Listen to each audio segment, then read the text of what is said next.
Hi, welcome to HowtoDandD. My name is Fred Weller and today I want to talk about Dungeons & Dragons 5e and being hidden. Being hidden is the strongest version of the stealth check. I've talked about moving with stealth, I've talked about the hide action and the hide action in combat.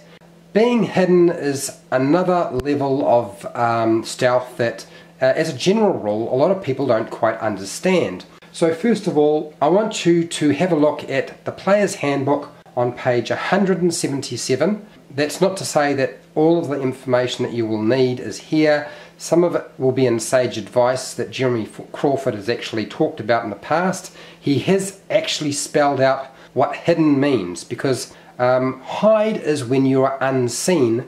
The creature might know you're around, but they can't actually see you. But being hidden is different again.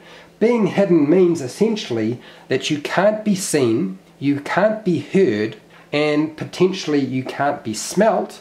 You are completely undetected. Hidden is usually going to occur either just before combat, or it's going to take place and there's never going to be a combat because it's been used to hide so that the party can avoid a combat because they know their foes are either too powerful or they want to follow them to a particular location.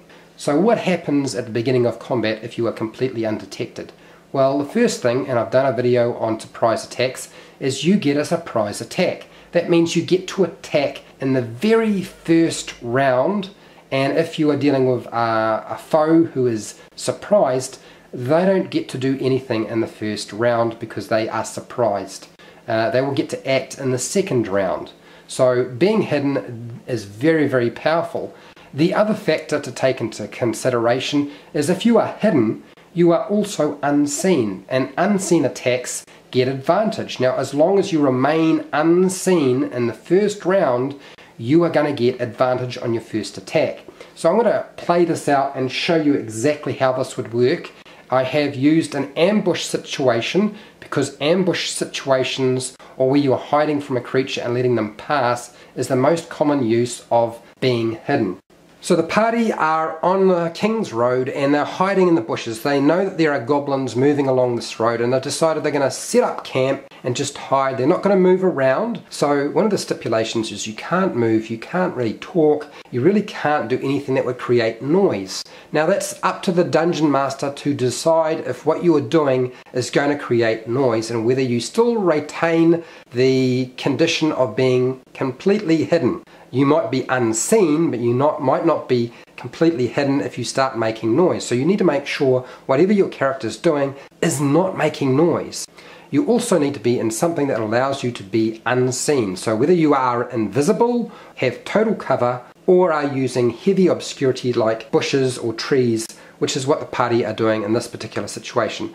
The goblins come up the road. Now you're going to get a check, a stealth check for each character who is trying to be hidden. So right now I'm going to write down a couple of numbers so you can see how this might work. So let's say the fighter does a stealth check and gets a total of 11. And then the wizard does a check and gets a 12. And the rogue makes their check and gets a 20.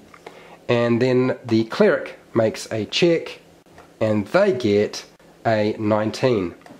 Those are the checks we have to deal with. We are essentially combining what is called the group check with the hidden concept. So what is the passive check? As the Dungeon Master, we're probably not going to make an active check with our goblins, although we could do that if we wanted to, but I'm not going to do it in this situation. So the passive check for, or passive perception for the goblins is a 9.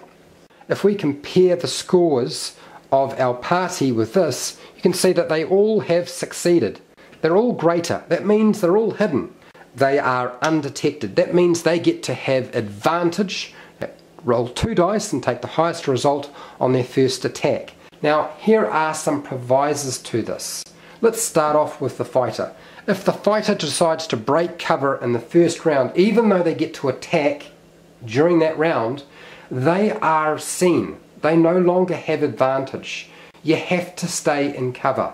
If you don't stay in cover and you don't stay unseen, then you don't get advantage on that very first attack that you make. So running out into melee into the goblins won't work. you're going to lose the advantage, although you will still have an attack during the first round because you're surprising them.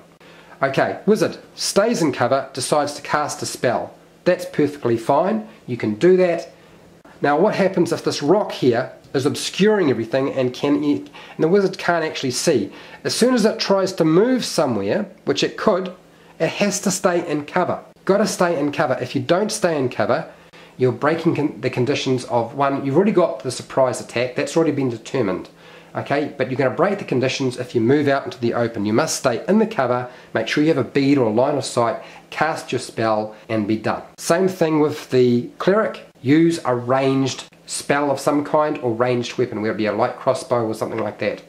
Over here the rogue has got a bow, make a bow shot. Don't run out and use daggers or a rapier because you would lose that advantage.